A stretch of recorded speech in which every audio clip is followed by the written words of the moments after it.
Ladies and gentlemen, the Indian stock market is buzzing with debate. The countdown is on as Tata Motors is set to complete its much-awaited demerger. That is kicking in on October 1st. The company is dividing into two separate listed entities. First one, Tata Motors passenger vehicle, and second one would be Tata Motors commercial vehicle. And after 80 years of operations, Tata Motors is finally undergoing a demerger.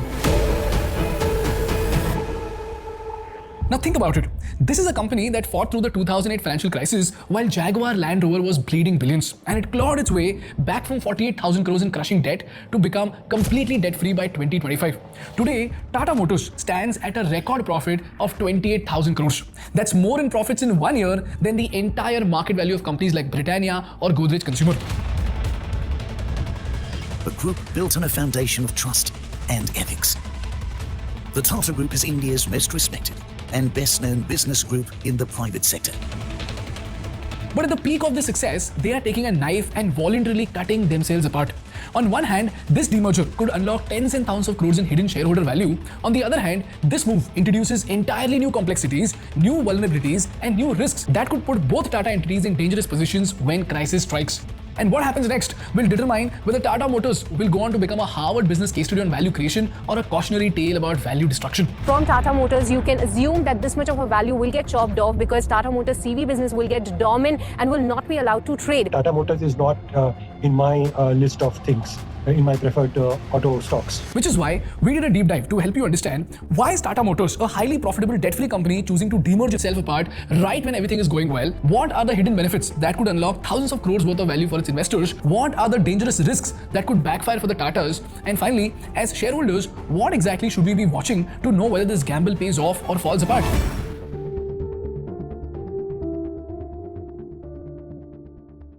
But before we move on, let me introduce our partners of today's episode, which is Odoo. Let's be real, guys. Managing invoices is usually a nightmare. If you've ever run a business, you know that cash flow lives and dies on invoicing. One missed invoice, one late payment, and suddenly your entire month is upside down. Spreadsheets don't cut it. Emails get lost, and chasing payments is total chaos.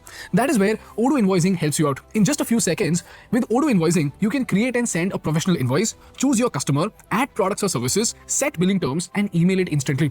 Every conversation, note, and follow-up stays linked to that one invoice, so you never lose track. And payments can be done in the smoothest possible way. And your clients can pay online through Stripe, PayPal, Adyen, and more. And when you connect your bank, Odoo automatically updates payment statuses, whether it's paid or overdue, and that too with clear due dates. So you're always on top of your cash flow, and you can keep your business steadily running. And it doesn't stop there. Odoo helps you manage credit notes, integrate supplier invoices, and even customize your invoice layout with your VAT and company details already set up. And here's the best part. Your first app on Odoo, including invoicing, is free for life with unlimited hosting and support. So with Odoo Invoicing, you can create, send, and track invoices faster than ever.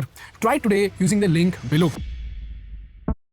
PhonePe presents Share.Market, a simple, smart, all-in-one app for your investments. Begin your journey to smart investments at just Rs 250. Download Share.Market today. Investments in securities market are subject to market risks. Read all the related documents carefully before investing.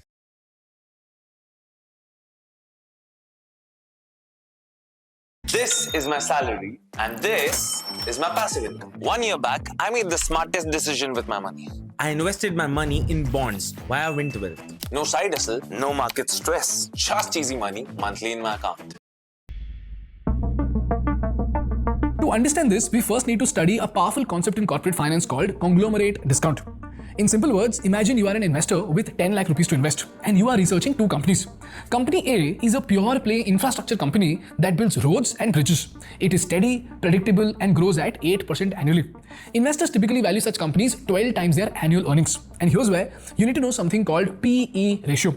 So the question is, what is PE ratio? Let me explain this with a simple example. Imagine you own a small chai shop that makes 1 lakh rupees in profits every year. Now, if someone wants to buy your shop, how much should they pay you? Well, if they offer you 10 lakh rupees, that's a 10x price to earning ratio, as in 10 times your annual profit. If they offer 15 lakh rupees, that's a 15x PE ratio, as in 15 times your annual profit. But the question is, why would someone pay 15x or 10x your profits? Well, that is because they believe that your chai shop will grow consistently. Maybe you're opening new locations, maybe you have loyal customers, or maybe the chai market is booming. So the faster and more reliably you're expected to grow, the higher the price to earning ratio investors will pay. So stable, slow growth businesses might get 10 to 15x price to earning ratio, whereas high growth businesses get 25 to 35x price to earning ratio.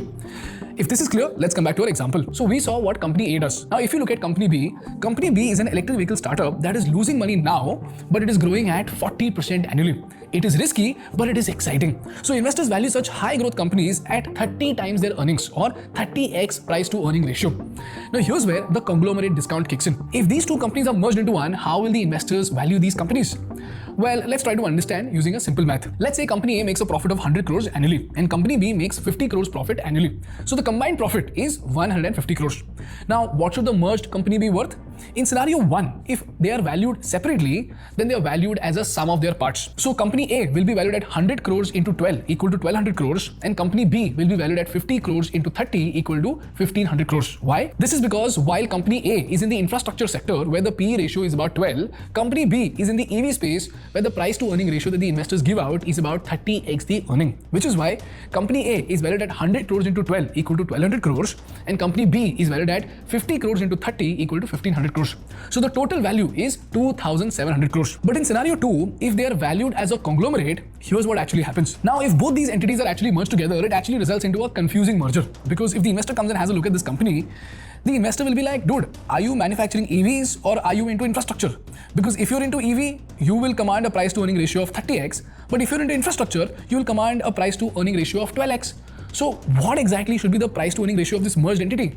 Because of this confusion, the investors will take a safe stand and they will give it a 16x multiple.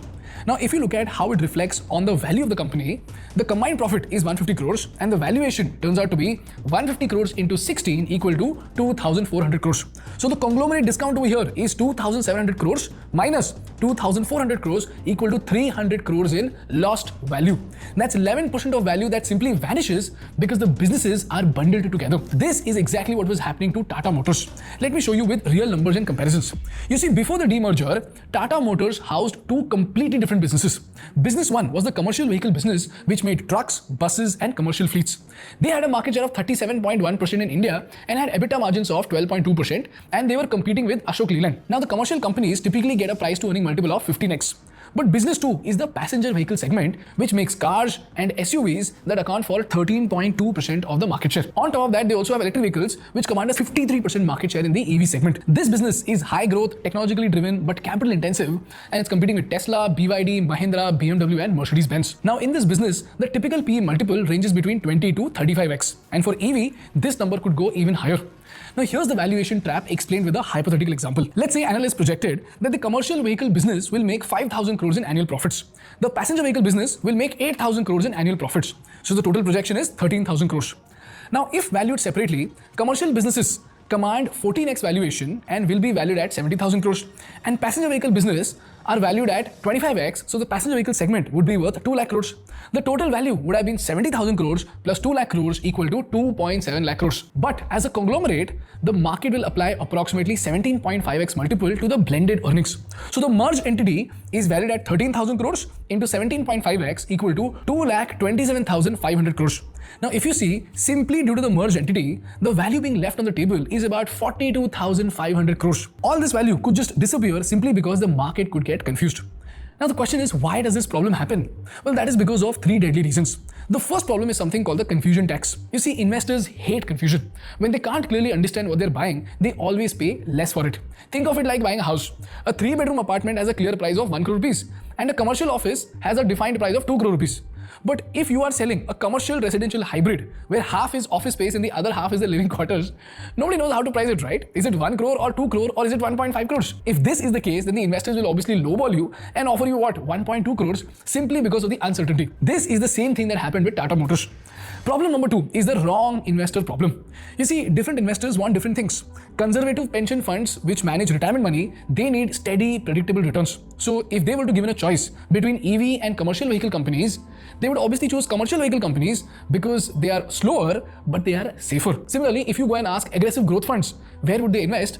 They are obviously hunting for companies like Tesla, and they want 30 to 40% annual returns, and they are willing to take the risk for it. That is the reason why they would choose EVs with explosive growth potential.